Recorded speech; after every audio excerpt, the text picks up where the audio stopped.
You should have seen this wiener's face when I was jumping out of a third story window. I think I got a concussion or two. Don't do your own stunts. Get someone else to do them. They're expensive, but God, is it worth it?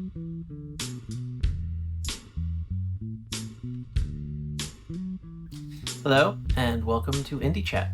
This is going to be a new ongoing series here on the channel.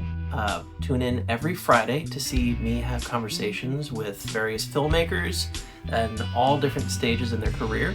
I'm really excited about some of the conversations I've been having and getting to share them with everyone. I'm hoping that this could turn into a really good resource for other people trying to start making their first movies. So stay tuned. This week we're talking to Ben Floss and Zachary Heintz about Mega Blood Moon, this crazy off-the-wall horror project they shot for almost no money. They did all sorts of insane things. I'm really excited about the talk we had. Don't listen to Ben's legal advice. Just don't listen to Ben's legal advice.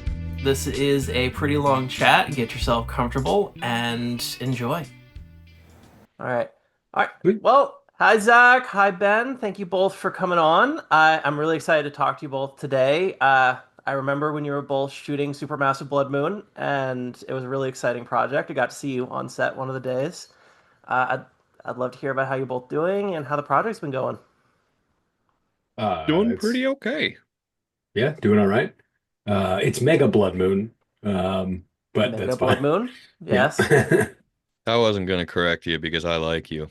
Yeah. Kind of fucked up what Zach did, but okay. I'm trying to be professional, and kind and courteous for a man that I love, and Zach's being kind of rude right now, so don't let that Works. reflect what our organization, Supermassive Blood Moon, is all about. I love it. Okay, we're Okay. changing the Okay. title. That's one way to go about that, I guess.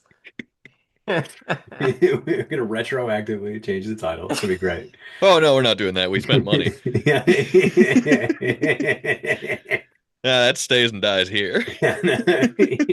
Okay.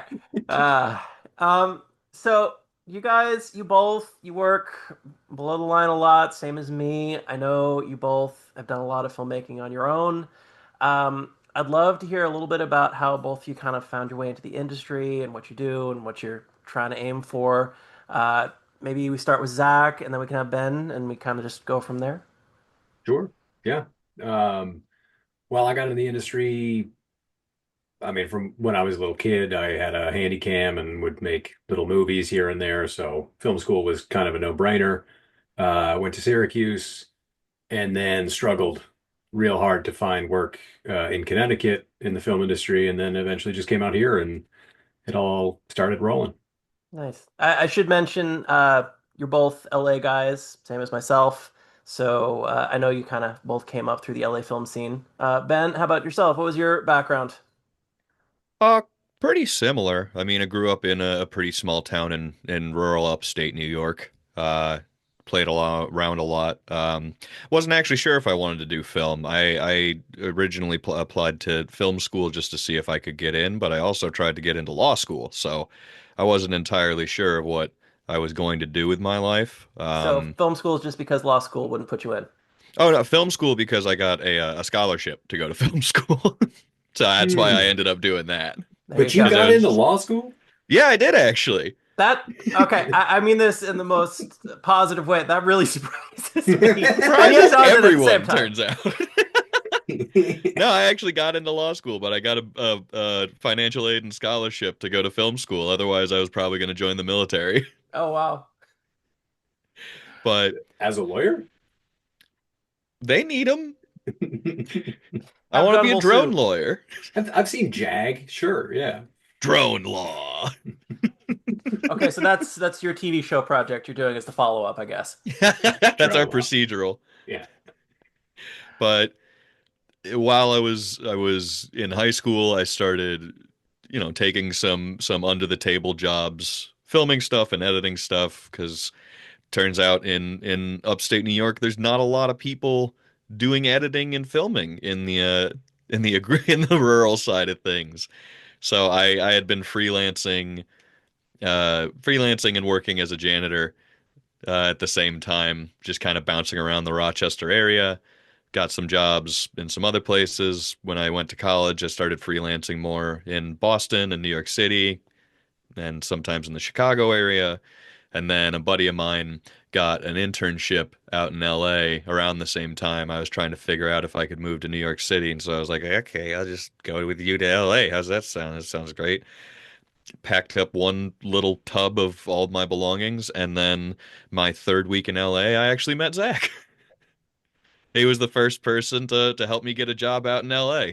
So That's we've known each awesome. other the Yeah, entire time I've been out here. Oh that's true. wow. I mean, I feel like all of us to find our way to LA, it's some story like that. Like for me and my partner, we were like crashing on some friend's couch for like the first month we were out there while I tried to figure out where it could work. And then eventually figured something out and things were good for a Oh, while it's there. great. I haven't heard a single person with a happy like first 6 months out here Okay. because I was sleeping under a kitchen table. Yeah, Well, in I my was case, I got a minimum wage job working in a shop. So like, well, Oh, that's pretty cool. That's king of the nice. Yeah. castle over here, making money. Brag about it, why don't you? uh, Yeah, it was a rough transition, but things picked up. yeah, they always do. And like LA is such an up and down town that like really the people that manage to stay there are the ones that weather the storm more than everyone else. Yeah, true. Yeah. Ben, are you when I first met you, you were working for Me Too, and that's where you ended up shooting everything for Mega Blood Moon, if I remember correctly. Everything except for Mm. one scene. The opening scene is the only thing we didn't shoot at Me Too. Okay. And so for some background, Me Too is a Latin-based social media company in LA, and they have a bunch of standing sets in a warehouse out in kind of the outskirts of LA. A very And relaxed security system. I wasn't going to get into that part for you, but Zach and Ben were able to shoot in a bunch of standing sets for free because Ben was payrolled at Me Too at the time. Kind of like a permalancer. I was Permalancer. on like, yeah, you just keep coming in and doing stuff for us. Yeah. I met you because for a little while I was working with a guy who was kind of permalancing, doing a bunch of set design there. So I'd come in and occasionally help out with some of the carpentry work. And that was kind of how I learned about Mega Blood Moon. And I remember running into you on some of the nights, half naked, covered in blood, shooting some stuff. Yeah, it was great. So, give me some background on the project. Like, what got you rolling? What inspired you to make this thing? It was like my second week there, and one of the other permalancers, we were walking around, and he was like, "Yeah, this space is creepy as hell." And it was. All the lights were off in the warehouse. And this was before the standing sets were up, so nothing was nice. Um, and we were walking around, and he was just like, "Yeah, there's just so many weird corners. Like, it'd be perfect to shoot a horror movie here." And I was like, "Yeah." And he's like, but I just like, I do it, but like, I can't figure out the story. And I was like, the fuck you mean you can't figure out the story? Person thinks they're alone. They're not. Done. Sounds like a movie. And then the month or two went by. Actually, I think just a month went by. And I was just like, yeah, why isn't anybody shooting stuff here on the off hours? And then I asked for a key to the building, and they gave me one. So that's how I started shooting it. And like at first it was just me alone. This was also like partially during that weird transition period in COVID when people were kind of in the office, kind of not in the office. And so I took full advantage of that on a lot of the days where no one was in the office. I just started shooting. And I had no idea what it was going to be, so I was just grabbing stuff. Um, and then at some point I called Zach up and I was like, "Hey, I think I'm filming a feature. Do you want to come help?" The rest is history. And And the that's how rest we is did history. it. Well, I mean, congratulations on you guys pulling it off. You have essentially done what every filmmaker claims they're going to do one day. You went out there and you shot the thing. Yeah, it helps when you're stupid. If you're a stupid guy, you really get a lot more done than you think you're going to get done because you're not thinking about what could go wrong or the massive consequences of trespassing on your workplace. You just bowl through and you don't think and then you get it done. See, Ben had me to think about that, so he didn't need to. He just kept going. I'm the one that's like, someone's gonna walk in any second, right? Like anybody? Someone's just right behind us? No? We have footage of that actually. We got some behind the scenes footage of someone walking in and you going, "Uh-oh," from behind the Oh, camera. absolutely. Oh yeah. And Oh yeah. I'm in the clone outfit, so I'm mostly naked and they walk in and they're like, "Hey, do you guys got paper tape?" And I was like, "Oh yeah, let me go grab it for you." And I just hear you in the behind the camera going, Uh, Sorry to interrupt, but if you're liking this so far, please go down, hit the subscribe button, follow it. We are going to be putting out new episodes every Friday, so you don't want to miss out. You know, by the uh, time I encountered you, I think everyone knew you were shooting in there, and everyone just kind of decided they didn't give a fuck about it. And they're just kind of like, whatever, don't break anything. Yeah, well, so there was a bunch of below the line people who knew we were doing that. And then there was the above the line people who had no fucking clue. To the point where at the end of filming, I was like, all right, we might actually sell this, so I should probably take care of some of the Band-Aid ripping off before we do that. And You I know, just sent it randomly to have it them. show up on Tubi with every single set. Yeah. And a couple teeny tiny instances of seeing Me Too logos. we But got most of them. We got most of we them. got most of them. Hey, what's Post for? Just, replace it with a Coca-Cola symbol. They're less likely to sue, right? Oh my God. Zach saved me the biggest headache because he told me that as long as a branded product isn't being used out of context, you can have it in something. And there's one scene that's in the little bodega set that just has shelves Oh, of products. And I was looking at that being like, all right, okay, dude, this is that gonna bodega suck. set, when I was art directing on that series of short films that they did in there, that set was such a pain in the ass because I had to Greek the hell out of everything in there because they cared about the branding in that case. Because, like, technically, Zach, you are right. Like, if it's being used in context, you're technically okay. And in the context you're working, you should be fine. But, like, if it's like slightly more branded content, sometimes they'll still say something. Oh, absolutely. If we had sponsors, if we had any help at all, Mhm. someone would have been upset about that. Yeah, 100%. but they can't get any money out of us because we have no money, so we're fine. Yeah, It's the classic. right. What are you going to do? Sue me? I've got $5 in my account. Uh, I do believe they actually changed some of the laws recently, though. Yes. Yeah, yeah. So No, it's there's some recent changeovers.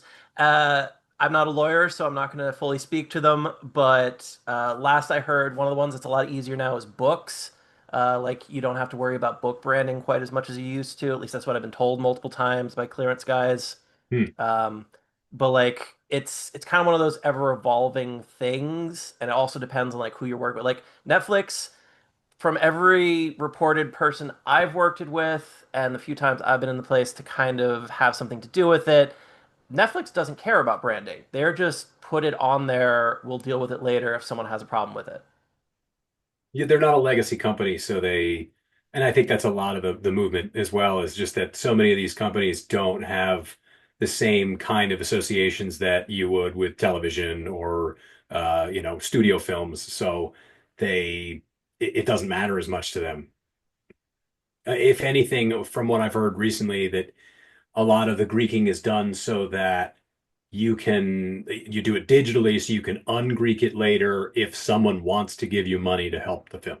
Yeah, I've been hearing some rumors of that lately too, but like that's on such a higher stratosphere than most of the projects that either of us are I'm working on sorry, you most of the saying time. Cheetos mac and cheese could give us some money for this movie? Hey, I I, got I, product I, placement for feeding my crew on my project, and we had no money, so like you might get lucky. oh, Yeah. that's awesome. Yeah. Fuck, we should have thought of that. We had Aloha Food Factory pretty much every day we were shooting. We should contact them. You should. You For absolutely like a should. You might be year able to and get a a half. reimbursement. It was like probably 500 days of time, and then what, probably 2, 3 days a week in there. So yeah, I mean, Yeah, I was gonna ask, that's a like, lot of Musubis. how did your shooting structure work on this thing? Like, were you going in a couple days a week for short times? Did you do any like long 10-hour days? Was it all short? Like, what was your What was your structure, if there was a structure to it? Generally, I mean, it seemed to be probably 6 to 8 hours max. There were a few days during like a downtime during the holidays that we were able to get a good couple 12-hour days in. But other than that, it was kind of, little bits here and there, weekends, nights, stuff like that. It was mostly weekends. I know we do week nights every once in a while, and I can't remember the reason why. I think it was just that was a good time to grab something, or there was a piece of equipment that Me Too had at that point that we were like, well, we can use that. Let's make sure we use that. Um, and then some odds and ends during the workday, but mostly pretty relaxed days on the weekend. Mostly just because I was storyboarding and doing location scouting during the workday, so I'd go around and just like take pictures of places and plan out the sequences. We didn't have a script, so it was just kind of like, all right, what the fuck are we gonna do on Saturday and Sunday? So were you, if you didn't have a script, were you shooting everything like in continuity then? Or okay. Yep, we had to shoot everything in continuity, and I mean most of the shorter days. I think we kept the days mostly short, A, because I was doing all my own stunts and would be in a good amount of pain by the end of the day. Um, and then we had to plan it out, especially with the clone stuff. We would have to plan it out like, okay, we're doing X amount of stuff in one outfit, do one shot, or plan out the shot where there's going to be crossover, and that's our costume change, and then do the entire other costume. For planning stuff like that, are you personally doing the VFX and post where you kind of you know what you need, or did you have someone else that was going to be doing that so you were talking to them ahead of time or figuring it out after the fact? Oh, dude, it was full blown Big Hoss, this boy right here. I That think I was think like since most of it was going to be rotoscoping, I had kind of accepted at a certain point that we weren't it wasn't going to be a short process. I think the only thing I told Zach during shooting was like, "Hey, so let's maybe hit with a little bit more backlight on this one so I can get a bit more of a clean edge." You mean you don't trust Magic Mask to fix everything for you? What's Magic Mask?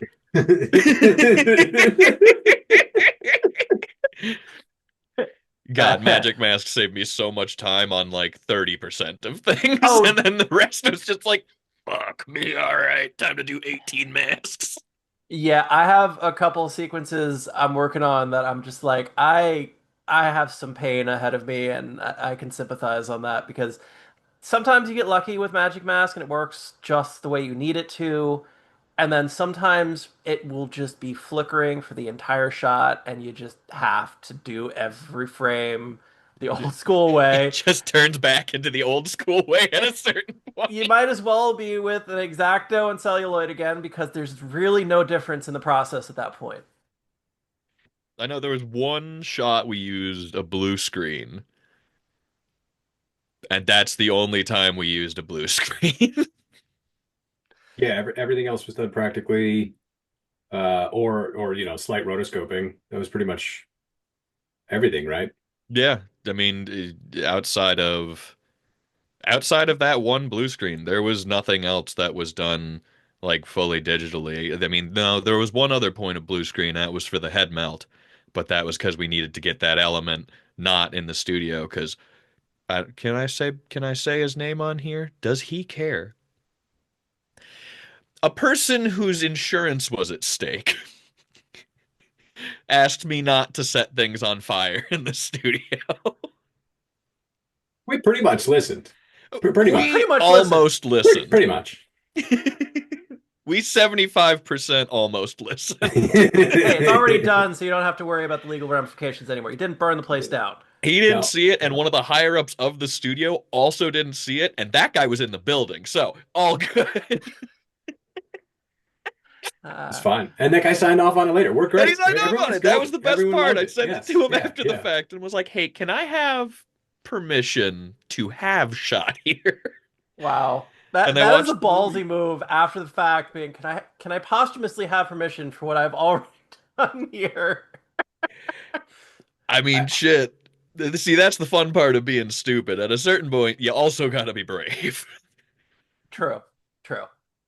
I don't know how you did that. I still am amazed that you were able to get all of the sign-offs. I used one of the guy's words against him because when he was introducing me to the studio, he was like, "Yeah, I really want people to come in here and shoot their own stuff." And I was like, "Shouldn't have said that." Wow. Did you like pull out the phone like I'm recording as you're saying this?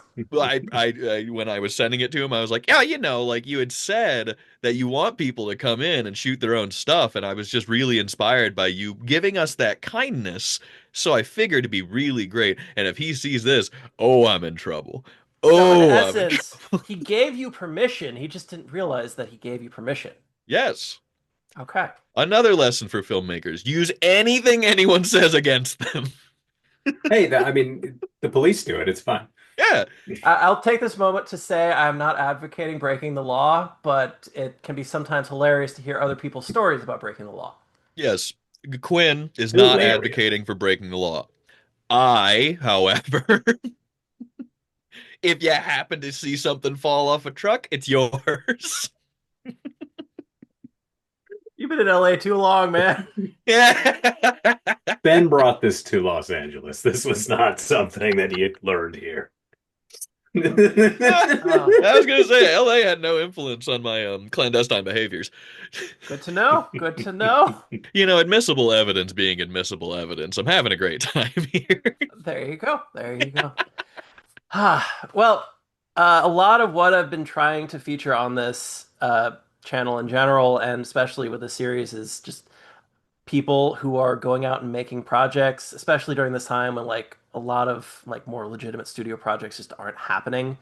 And so I feel like it's a good time to just have open conversations about really what goes into doing this, and also the fact that there are legal tricky spots if you don't have the cash to do it right, and like how far is too far, and how did you deal with it? With gusto. I mean, that was outside of telling people who I figured wouldn't say anything about the project. It was a very stressful time of trying to make sure that we didn't get caught or at least shut down. And there was a long period of time where it was pins and needles, just trying to get stuff done and get stuff in the can so that if we did get shut down, we could try and salvage it. And that was scary.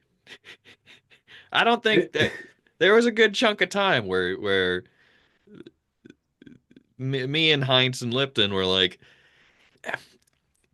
man, what are we gonna get if we get caught? What are we gonna be able to do with this if we get caught? Because we're a little too sunk in now. At a certain Absolutely. I point, you mean, hit that point of no return. yeah. I remember a conversation at like a Denny's or something that we had, and we're all sitting around and we're just like, they're close. I think everybody knows, but we don't know if everyone knows, and we're not sure what's going to happen here. And I think we benefited from a little bit of turmoil within the company. Oh, If I'm not hugely gonna lie, benefited yeah, I from think that. that when we were about asking, everyone else was about fed up with all of it, so they were just kind of like, yeah, go ahead. I remember there was definitely some change because I feel like I was encountering you guys kind of at the end of your filming process. I don't remember if that's accurate, but it felt like a lot was going on in that space, that you were the least of anyone's problems, and that kind of benefited you. Yeah, you came in at Walmart, and that was Yeah, and then I got to know you a little after the Walmart thing because like I was there for the Walmart thing, but I was art directing, so I was just, I was on my 12s and I was out. And like I think we like talked briefly, and hmm, then I was working in greenhouse next door for a little while, and that was kind of when I got to know you guys more. hmm. Yeah, that's Yeah, right. I remember you being with Brian. that area was when there was the big transition from Me Too to becoming NGL Me Too and inheriting all of the financial problems of NGL. I don't think I even heard anything about that. Like, I think I was gone by the time the transition had fully like I knew there was a transition happening, but like I was so peripherally involved with those people because it was like, hey, could you come in and like fix this wall? We want it to look a different color. And I'm like, okay, it's gonna cost us much. So the post room where I uh, was directly next to where all the higher ups would have their meetings, and boy, oh boy, were those walls thin. Oh God. So I was just sitting there being like, "Damn, we're in trouble, huh? Yikes!" That actually became some of the impetus to hurry up and get you done with the film was that Yeah, it we didn't became know if like, it was gonna be. is this going to close? Are we going to lose this opportunity completely? So that, with the turmoil going on, just there was so much that became so quickly up in the air that it became. Honestly, I think it gave us a lot more courage just to be like, no, we're just gonna keep doing it. If we get caught, we get caught, but we need to get this thing done because now it's a thing. Like, we care about it now. No, that's totally fair. And I can imagine by that point in the process, you're so deep, you put probably close to a year into it at that point, I'd imagine from their schedule of shooting. So like you get pretty attached at that point. Yeah, we I'd were say all so. in. Absolutely all in. It Oh was yeah. it was too much. Yeah. At that point, my knee had started making a very fun clicking sound in the morning. So yeah, I was all in at that point. When the knee starts clicking from the process of doing it, you know you've committed a little bit. It's just like, From the well, stunts. that's fucked up forever. Might as well finish. So, how big was the crew actually involved in that? Like, how many actors per se? How many people really got involved in the end? As my last count, it is 12 people across Oh, production to finishing. okay. And like, were you generally having how many people were on a given shoot day? Was it like you were rotating people out depending on availability? You are looking at two-thirds of the regular shoot day. Yep. Yeah. It was And, and usually and and just, several of the shoot days, it was just the two of us. yeah. Yeah, those were the long days. Well, and a bunch of the shoot days, it was just me. Yeah, well, originally, absolutely. Yeah. There's a good, like, the opening quarter of the movie was just me. So, yeah, it fluctuated by only becoming less and less people. What were you shooting on for the for like most of it? Usually tripod, that's where the camera goes. Oh, it goes on the tripod, not under it. Yeah. Okay. But like, what was your Welcome camera, your back to the setup? educational part of this. Yeah. We were on the Sony A7S III. Or A7 III, we didn't have the S. Oh, yes, no S. Yes, I wish we had the S. Yeah, it's shooting on an A7 III. I wish, yeah, fuck, I wish we had that. But A7 III with a Atmos recorder and sound. I was gonna ask, I know it's my problem every time. How were you handling sound for this? Like, were you laved up? Or are you just accepting ADR and a lot of post fixing? For everything that wasn't talking, we mostly just accepted that it was going to be ADR and Foley. Everything that was talking, we'd have a lav, we'd have, a small recorder off to the side, just try and get 2 or 3 points of sound just to have that coverage for when they were speaking, because that needs to sound okay. You still a little bit of ADR to do with that, but for the most part, once it became action sequency, I think for a lot of it, we still just used the camera audio. I mean, honestly, camera audio is not as bad as it used to be. Like, yeah, it's scratch audio, but sometimes you can EQ that to sounding not terrible anymore. Mhm. Absolutely, yeah. We used a lot of scratch audio. I want to say there was a few times where we had kind of a boomy action, something taped to something maybe, but I know we had a Zoom recorder like half duct taped to walls that we knew we were going to go by. yeah, as I we were love running by, that. yeah, yeah. And then, because I had been talking with who became the sound mixer of the project, while we were shooting, I was kind of filling him in on like, hey, so this is how we're doing things. And he was like, oh, yeah, no, don't worry. I've got a library. I figured you guys would need Foley and ADR, or at least a lot of Foley and atmosphere. And I was like, thank Christ. Thank God. Yeah, that was a huge boon for us. Absolutely. We would. I don't know what we would. I mean, Oh my God, no! If I Ben, didn't you hurt your throat trying to make noises too? Didn't you oh make? I Did you? destroyed my throat trying to make clone noises. Like going into work after trying those out and doing those recordings, I was talking like that. And it sounded like RFK Jr. It was great. Hello, yes, I'm here to edit for NGL. Me too. Uh, Yes. so, what what inspired horror? Like, are you both horror fans? Was it just the availability of the space? Like, what made you think horror was the way to go? Well, we are big horror fans. And like Ben said, the inspiration was originally horror. The guy was like, "This is a creepy ass space, so horror makes sense." Um, and it's cheap, and it's you can achieve things within that genre that you can't in many others. I It's do feel very like horror is convenient. still one of the easiest things to sell with no attachments compared to almost anything else because the horror community really does care more about concept over anything else. Yeah, it's really convenient when your favorite kind of movie is also predominantly easy to produce and fairly cheap.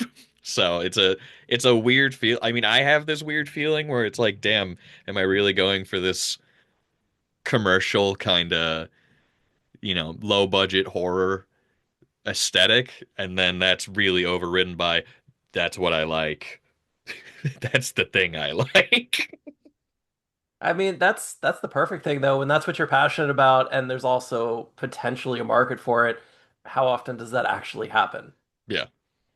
It's very true. Yeah, I mean, I think both of us are pretty into B horror and very campy stuff. So I think it all lent to the possibilities. Just our instincts alone. I mean, we would come in. Ben did a certain amount of boarding for every day, but there was also times where we would just be like, okay, so what would we like to see what happens next? What would be cool to see where this goes from here? Hmm. So it was pretty effortless in that sense. The biggest part was Zach insisting that since we're in a film studio, more grip gear and lights needed to be used as weapons. Yeah, no, I was pretty adamant about that. So you decided with the project to really embrace the fact you were shooting in a studio, and that was really the backdrop of the project, as opposed to using the sets as sets and trying to make like a broader story. It's a little bit of both, I think, because it was like I wasn't about to clear all that shit out of the studio, so my thought was we'll just shoot it and not change any of that, and you can see at a certain point when it goes from the studio did not have sets to the studio had sets, and that was a fun day or two. I think just a day of us being like, how the fuck do we justify all of these sets appearing out of goddamn nowhere? Just B-roll of a couple hammers going and call it a day. And we just ignored it. We just went, nope, we just keep moving. Just keeps moving forward. And then eventually all those sets changed over completely and they added different things and we had no control over the space whatsoever. So it was just embrace or leave and we weren't going anywhere.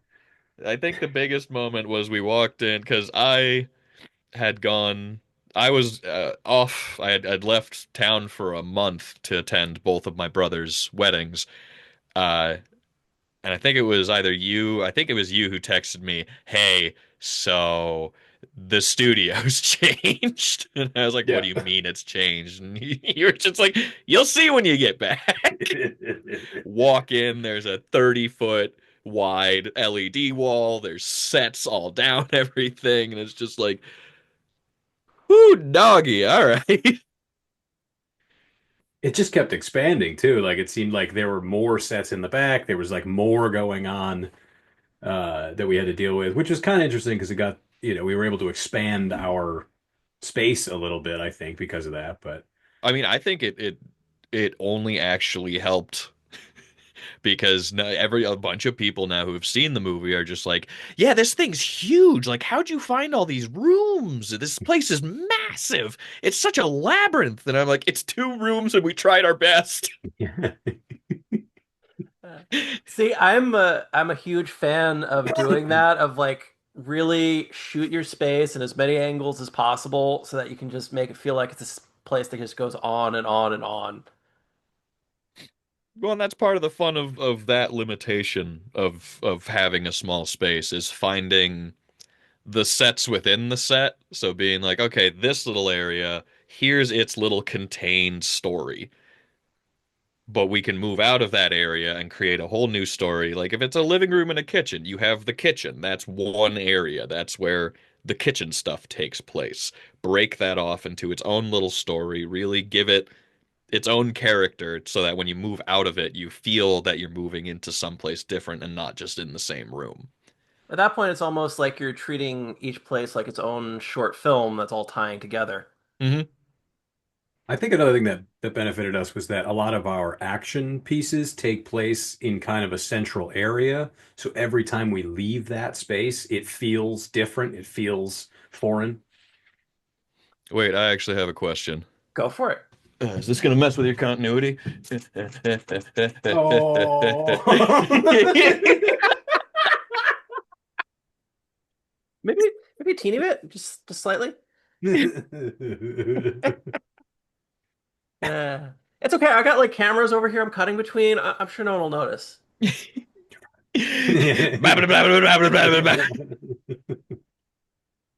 Uh, well, guys, I have to say it is actually inspiring to see filmmakers going out there and actually, just making the thing. Uh, so it leads to the obvious next question. How's it going with distribution? I understand if you're in a stage you can't like fully discuss, but like what you can discuss publicly. How's post and distribution been going? Crazy news. We have distribution. I just Congratulations. I just won't talk about it. Okay. I will. Just keep No, all we the secrets to yourself. we No, we found distribution. We are currently out on Amazon Prime. We're going to be dropping on a couple other streaming services in the near future, but we are out and in the world. Congratulations. Links to Mega Blood Moon will be down below, as well as anything else either of you want me to link to. Definitely Two check of it the out. links There's a are to great Mega Blood story. Moon. One is to a virus. They're all labeled the same. Good luck. can we throw a lemon party link in there? We're gonna try to keep the spam and the viruses out of the comments section because I'd like people to actually trust this place. But I will have an actual link to Mega Blood Moon below so you can check out Zach and Ben's work because they put a lot of effort into making this thing. That Um, being said, if you want a 27 zettabyte zip bomb, email No, me. no, no, no, no. you can email Ben for that if you really want it. If you want to watch your computer go from a computer to smoldering ruins. Wow. No. Uh, Um, so getting off that topic, how did it go with like how did you go about finding distribution on this? Like, did you have personal connections or did you just really cold email and cold call people until you got a connection? So it was it was weird. I had listed while we were finishing post production, I had just made a page for it on IMDb. Uh, and this sales agent just reached out to us and was like, "Hey, I'm just getting started with my own sales agency, and your movie looks fun. Can we talk about getting it sold?" And I was like, "This is a scam." So me That and sounds me like a and scam, usually. yeah, we thought it was, and we met with the guy, and he seemed very genuine, and he was truly interested. And then he told us it was well written, so we didn't know how to take that because so it we rolled wasn't. with it. But We didn't correct him. yeah, we are like, great. Oh, yeah, it was. It's great written. Yeah. Thank you. The script took a while. Very nice of you to notice. But then, He got a job at another yeah. firm, so he couldn't represent us anymore as a conflict of interest. But then he introduced us to a couple other sales agents, and this was during a kind of tumultuous time in posts where we were trying to figure out a bunch of people's schedules and a bunch of people's availabilities to work on this, and that was causing a pretty big delay in when we had wanted to finish the project, which is one of those weird circumstances where it's like, yeah, I really want this to get done, but like we're not paying you very much. So we can't really force you to do anything. But Yeah, that got while that was getting figured out, we were in talks with a different distributor who, while very knowledgeable and helpful and incredibly informative on the ins and outs of pretty much every streaming service, they ended up dropping us just because the movie was taking a little longer to finish than we wanted to. I mean, that Um, can certainly happen. Like sometimes they're on such a schedule of we need this title in this slot, or it just doesn't work. mhm. absolutely. Yeah, it seemed like they were.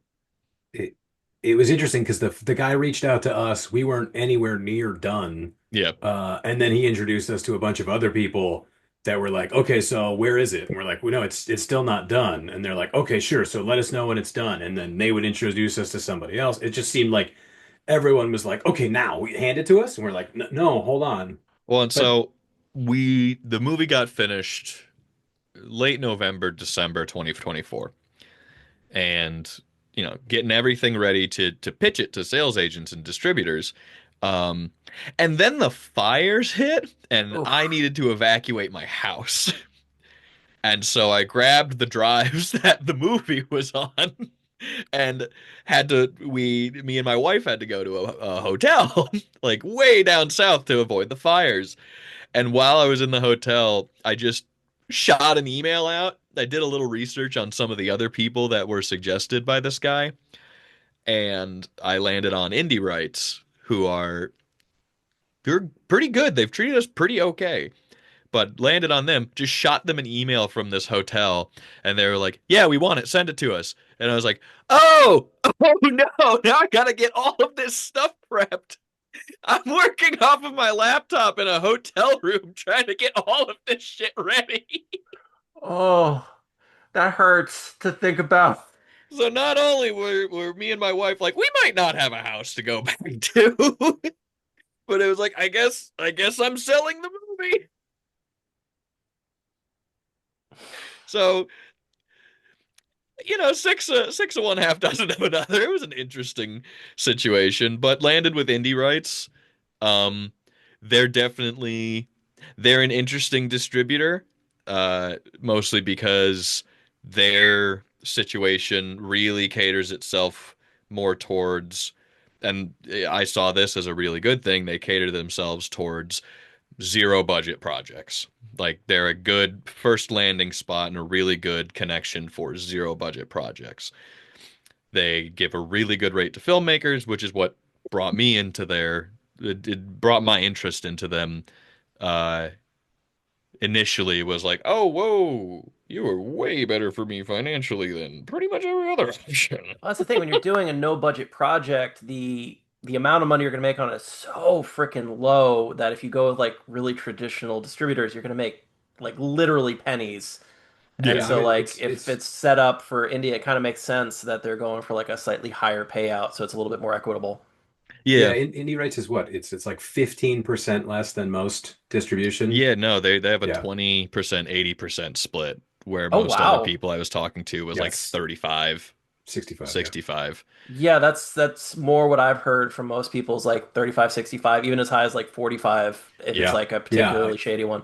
Well, and that was the absolutely. big I knew going into that they weren't going to do any marketing for the movie and that was going to be on me, and I had kind of anticipated that from the get-go talking to sales agents. I mean, Just honestly, I don't feel like any sales agents for this type of range really do marketing anymore.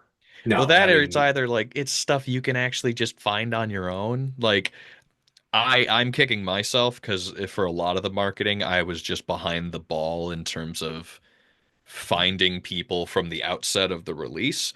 But since then, I've actually been able to come in contact with a lot of really cool horror influencers, horror YouTube channels, horror reviews.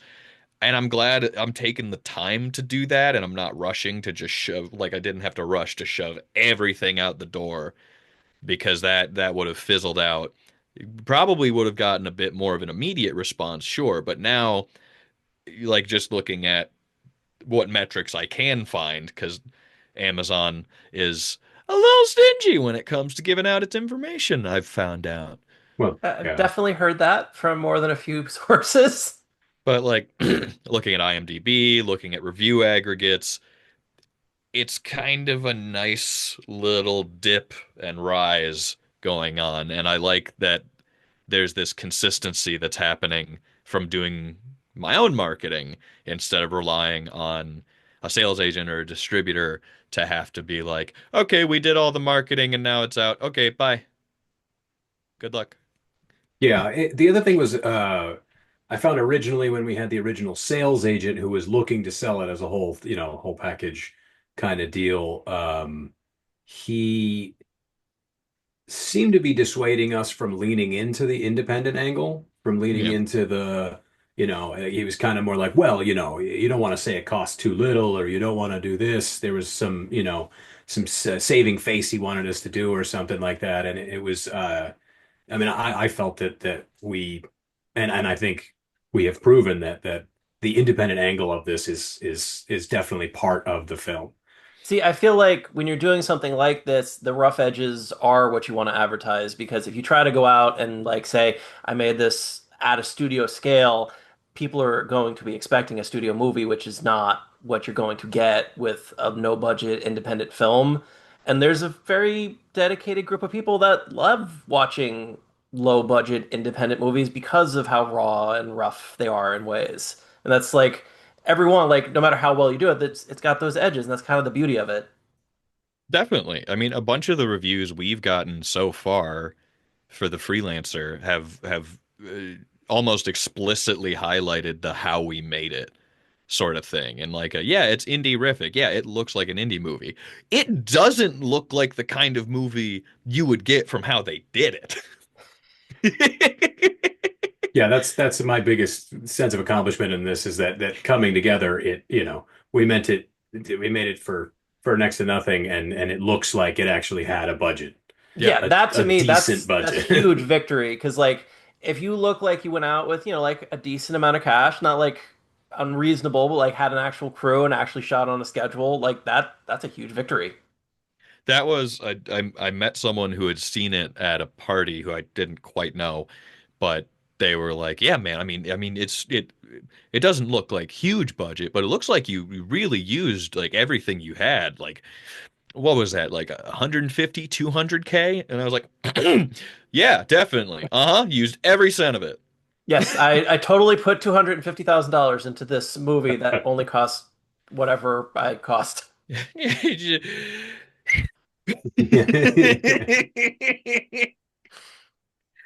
I mean, it's the classic Robert Rodriguez thing that we all grew up with of like the really advertising. I went out and made this thing for $7,000. That is the story of the movie, and it's a good movie. But like when you know that story, it becomes a great movie because of the story, not in spite of it. Mhm. I mean, Exactly. adjusting for inflation, we might have actually just pulled that off. I mean, I could totally buy that. Robert Rodriguez, parentheses, adjusting for inflation.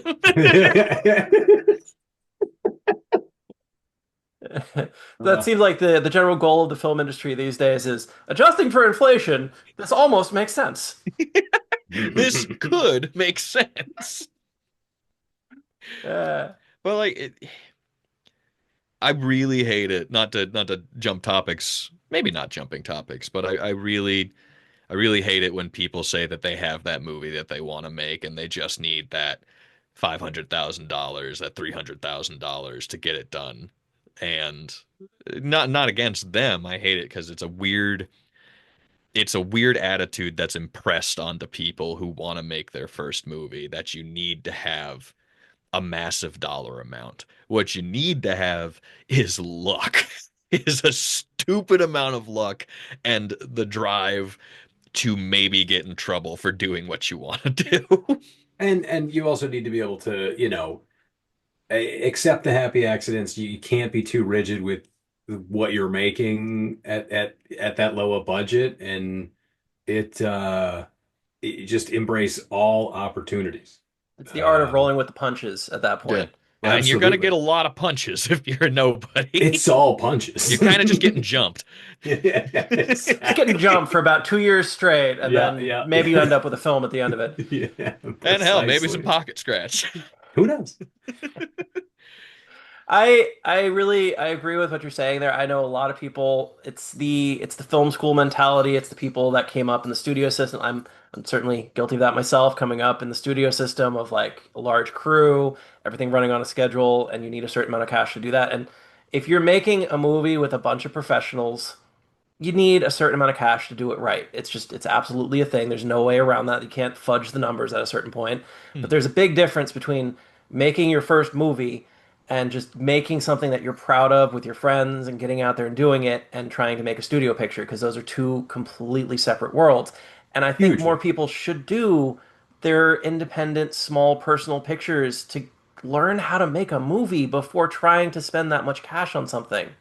Not only that, but like fuck around, fuck up, do a bad job. Bring it to festivals that you wouldn't normally bring it to. Bring it to the backyard festivals where you can meet the other odd jobs that are going to be like, dude, that was really cool what you tried to do. If you want to help, if you want help on anything or if you just want to connect, I'd fucking love that because I feel like that's missing in a lot of this. Having gone to a bunch of weird backyard festivals where the quieter horror people are, the people who don't have the nice below the line jobs, or the people who don't even work in the film industry that just want to do this stuff. Yeah, because I think all three of us qualify as relatively having the kind of nice below the line jobs, so we're like sort of in the industry, but we're not nearly at the point you're making mad cash. You're just, you're kind of surviving on that while you're trying to make the real shit take off. Hmm. Absolutely. Yeah. But like just meeting those other people who are hungry. That's Yeah. it. I think that's part of it. I think that a lot of the people that get to our position where we do have somewhat of a foothold in the industry are just focused on holding on to that and not doing something for themselves anymore. Um, There's a real fear, like a legitimate fear of if you step out and admit what I really want to do is direct or write or any number of things like that, it's going to start costing you the work that you struggled to get in the first place. And like, there's something really sad about that because it should be a process of getting to where you want to be. And I feel like a lot of people they'll get to like maybe they're a department head, but they really want to direct, but they just don't want to go out and say that to people because they're afraid that's going to start costing them department head jobs. Absolutely. I mean, I've had it happen. I've had it Oh, happen definitely. where they're like, "Wait, your gaffing isn't the end all be all for you?" And I'm like, "Well, no. I mean, I went to film school to direct, and I spent half a or $250,000 on it, so I'd like to do it someday." And they're just like, "Oh, what? Oh, this isn't well. Then you can't be very good." And it's like, okay, okay, well, I mean, maybe it's not the main focus of my whole life, but it's what I've been doing for 15 years, that kind of deal. And still they're like, well, if it's not the only thing you want to do, then no. It's that Like, thing of okay. a lot of people don't understand. You can be a professional artist and really care about your craft. That doesn't mean that that's the only thing you care about in life. You probably have some aspiration that you're really working towards, but this is still a creative thing that you enjoy and you take a lot of self-pleasure from. That doesn't mean that you're not going to be as good as the person who only aspires to do that with the rest of their life. Well, not only that, what pisses me off to no end are the people who turn their nose up at folks who are like, "Oh no, I work construction during the Yeah. day. I work as a barista. I work a regular non-industry job and I want to do stuff in the industry." It's like, well, you're not working in the industry, so how do you expect that to work? And it's like, go There's fuck yourself, Well, I mean, dude, there's an people. argument if you want to direct, you're going to have an easier path to it working construction because you aren't worried about the politics of, well, I'm a gaffer or I'm a production designer or I edit. And if I start talking about directing too much, then these directors are going to think I'm competition instead of someone they hire. Yeah, And Yeah. like if you're outside of that, that's actually a power. Like that is something that could actually be working in your favor. well, not to But mention, not, like, well, not only you don't have those attachments to the industry itself, but there's this weird. I really hate the mentality of the job creates the life rather than the job funds your life. Because if you're just working a job to help get you to what you want to do or to do your art, that's awesome. That's so Oh cool. God, yes. And if you're just like I've been in post-production for a really long time. I joined in post-production because I knew that would keep me steady and keep me in the film industry. And more than ever now, it's like this is such a dead end roadblock for me to do anything I want to do. Like, I'm never gonna get to the point where someone listens to me or takes me seriously as a creative because I'm a desk jockey. I'm a glorified accountant who works Premiere instead of Excel. Like, I mean, I can't agree more. That's the problem with being in the industry. Like, I guess I thought there was like a ladder or a path or something like that, before film school. And the film school I went to was very independent. It was basically the program was like, this is how you make a movie with nothing and no one. Um, so studio contracts, all that shit, none of that was really talked about. No one really discussed any of that stuff with me. And I find that like once you establish yourself as anything in the industry, that's what you are. And Yeah. that's what everyone wants you to be, and no one wants you to be anything else because, well, they've seen you do the other thing. They haven't seen you do what you say you can do, so why would they risk it?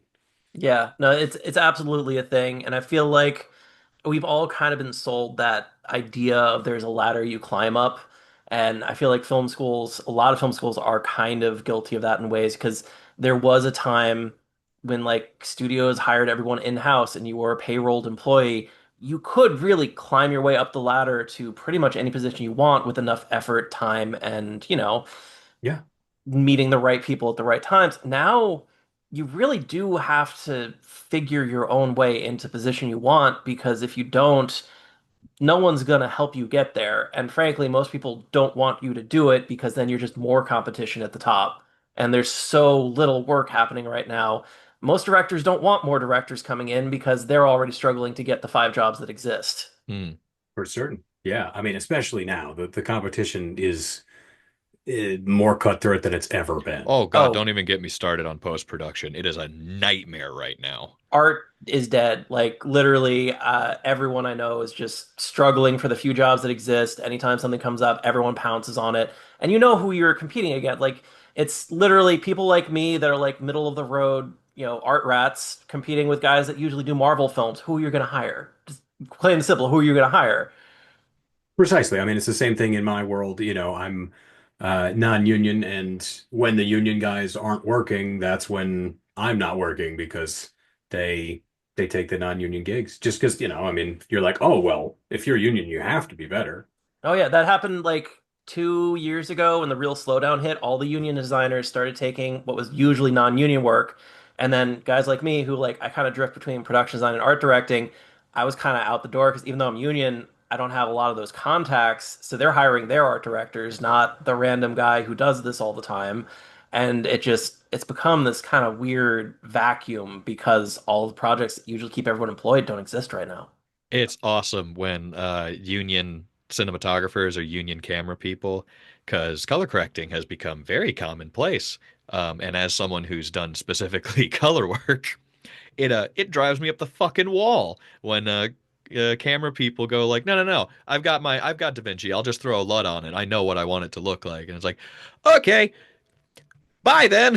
Thanks. I just do this for a living. Bye bye. See, I'm all for like the collaboration stage, but like there's a big difference between a cinematographer throwing a LUT on and a colorist doing like proper color export. And like I do think cinematographers should get involved in the color process, but there's a big difference between getting involved in the process and completely eliminating an entire job. Oh, yeah, I mean, it's the difference between let's work together as a team and like you guys were saying, the competition isn't even fair at this point because it's just the dude who shot it. They're just not going to hand it off. There's no competition. It just eliminated Yeah, and that there is a entire lot of just staff. eliminating entire jobs wholesale right now. Like anywhere that you can like cut some money or possibly pocket a little more cash for doing that post job yourself, and you're doing it cheaper than the colorist would do it. Yeah, you're gonna do that because like, okay, it's a few more grand off this job that like might be the only job I get for 6 months. So yeah, I'm Mhm. gonna try to make that happen. Well, And and so I like I think don't judge, but at the same time, it sucks.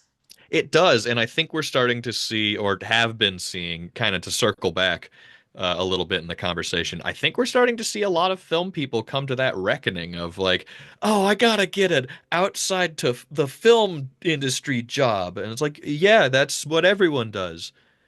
Like, my main source of income right now is selling Pokemon cards. I know a guy Post that does jobs the same are, thing with hockey cards. Like there's a lot of yeah, weird side hustles happening, and a lot of that too is there's like a thing, especially in LA, of don't hire film people because they're gonna bail as soon as the industry's back. Like I've literally talked to like hiring managers like off the books, and they've straight up told me corporate is handed Yeah. down, do not hire anyone that works in film regularly because we don't trust them to stick around. And so like it makes it really hard to even get that side hustle work. So you have to get even yep, fucking weirder with what you're doing to make money. yeah, it's stupid. And like the only people I know who are doing okay right now are the people who do like corporate marketing. Yeah. Corporate is like the only spot spending money right now, like corporate videography, corporate marketing, effects for like corporate reels and shit. Like all those people, they're doing pretty okay, but it's nowhere near what you used to make doing commercials a couple years ago. Yeah, I No, mean, right not at now I'm all. hiding under new housing developments and knocking on the walls to make people think there's a ghost so that they hire me to be a paranormal investigator. Ah, I like that one. Okay. Actually, one thing we're doing totally unpaid, of course. Uh, Ben, myself, and another friend of ours have a podcast Oh, where nice. we are basically Ben has set down some rules for the Mega Blood Moon franchise, and I really hate it when you refer to it as that. I um, see it more as a like the Mega Blood collaborative Moon Media guidelines. Empire.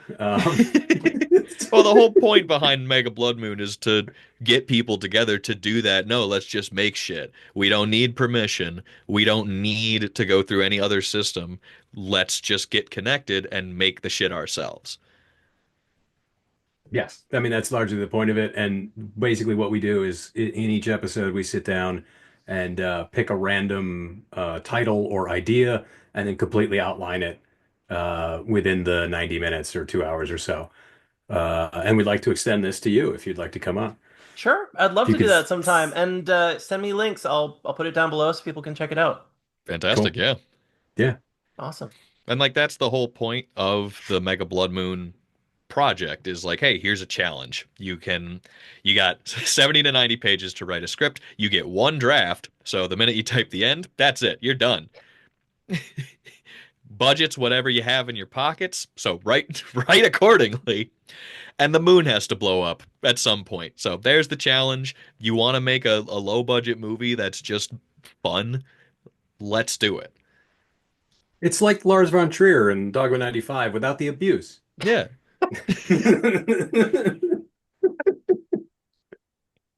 Unless you want it. Zach's pretty good at that. Yeah, I mean Ben wanted it. Ben wanted a lot of it.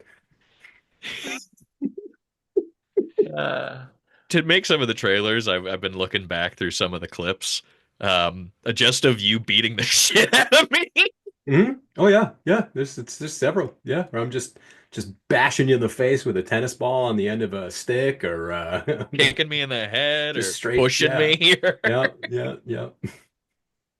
so what I'm hearing is filmmaking is always pain. Only if you allow it to be. Look, if you wanna have a painful experience making a movie, do all of your own stunts. I mean, you have to suffer for art, right? Is that's the point? It's whether it's yours or someone else's. God, I hope that's true. God, I hope that's fucking true. Uh, My knee's fucked up now. My rotator cuff got retorn. oh, I think I got a concussion or two. Don't do your own stunts. Get someone else to do them. They're expensive, but God, is it worth it? Or, like Zach Or brought up a bring in number a of stunt times, coordinator who can help you do these stunts in a safe way. If you can't afford one, you get Ben. I'm sorry to interrupt. Hey, fuck you, pal.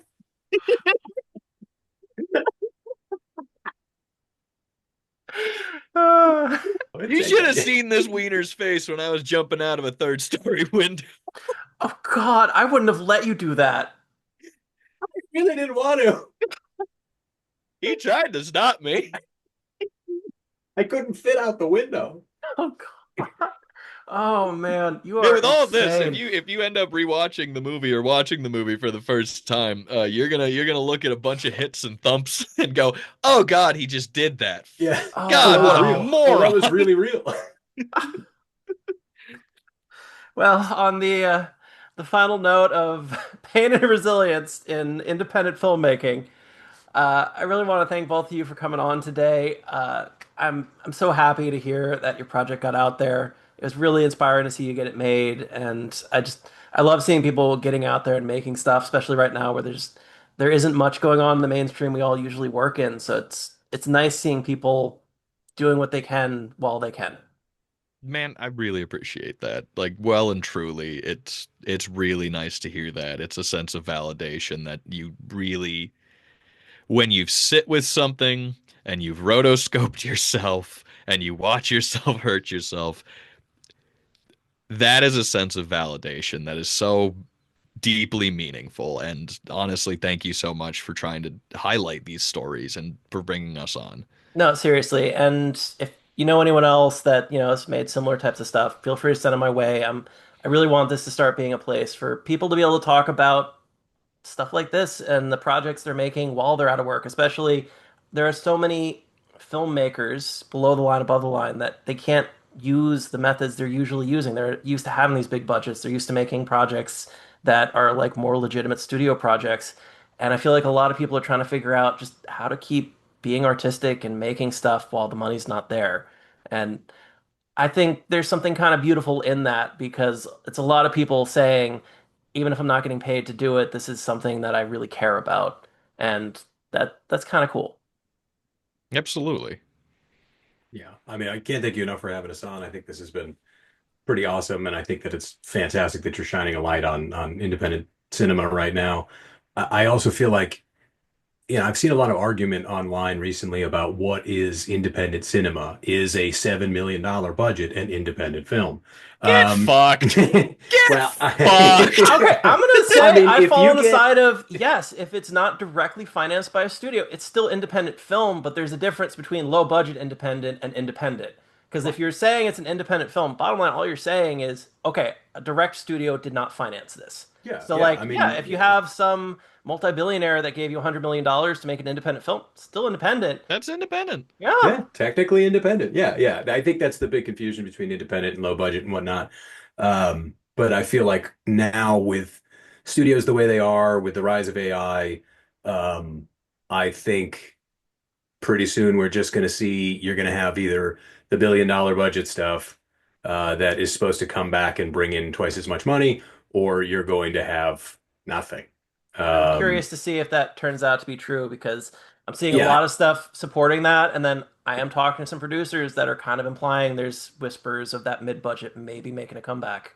I I think mean, it kind of looks like that, honestly. I think there's an equal number of and pardon my French, I know I've sworn a lot already, but pardon my It's French. not a for kids show, so Okay, cool. There's a lot of just fucking dickbags being like, no, AI is the future.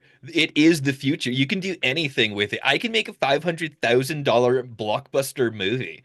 And then there's reasonable human beings who have beating hearts and functioning brains who go, no, no, let's not do that. I don't think anyone that actually thinks about it believes AI will ever replace filmmakers. I personally think generative AI is evil and should just be eliminated.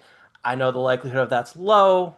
That's a long, long discussion for another There was day. this ditzy, spackled cockhead who was like, dude, you could do Mega Blood Moon movies with AI. You could do them so easy. And I was like, A, no, you wrinkle. B, AI can't be as stupid as me, you dumb fuck. yeah, I'm too illogical for AI.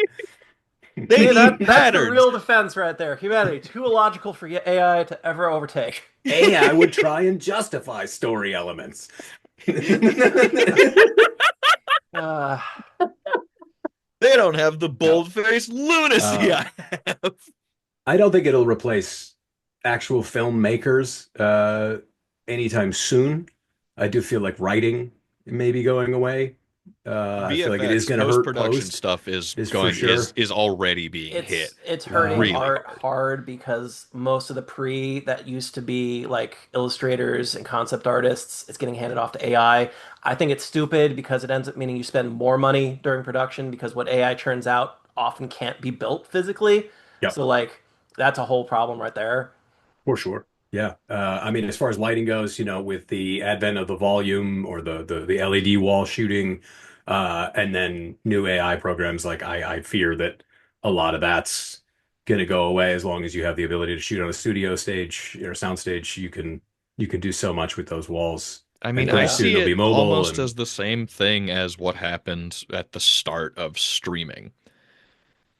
Because we had this new thing that was the opposite of cable, and it was a new thing that everyone got behind because it was simpler, it was more clean. Cut to 15 years later, it's just cable again, and they're all dissolving. I yeah. think AI is going to follow that same Oh, pattern where everyone's like, oh no, you can just do everything easier with this. And then the reality of it sets in, and everyone goes, oh, well, we should just put an ad wall on this concept design well, the program. main reason I don't think AI will stay as viable as they like you to think it will is they're operating at a massive loss. They physically can't make back the compute money, and they've Mhm. hit a barrier of how much more compute they can do. So, like, barring cold fusion suddenly being cracked in the next 6 months, realistically, they've pretty much peaked. Yeah, So, when your like, entire production studio can be torn down by one kid with copper around a rock and a power station, that's kind of a Which, for those of you listening at home, if you know of your local AI generative server farm, copper around a rock at a power station really does a number to the entire electrical grid. okay. With that Welcome last bit of back to advice domestic from Ben, terrorism with Ben No, no, no, Floss. no, no, no, no. we are not endorsing I vandalism. don't know this man. I You don't. I don't. aren't. I am. Okay. All right. I'm gonna let you get back to your days, guys. Thank you so Thank you so much. much. Absolutely. Congratulations on getting it out there, and have a great rest of your week. You You too, too, man. man. Bye. Bye bye. Bye.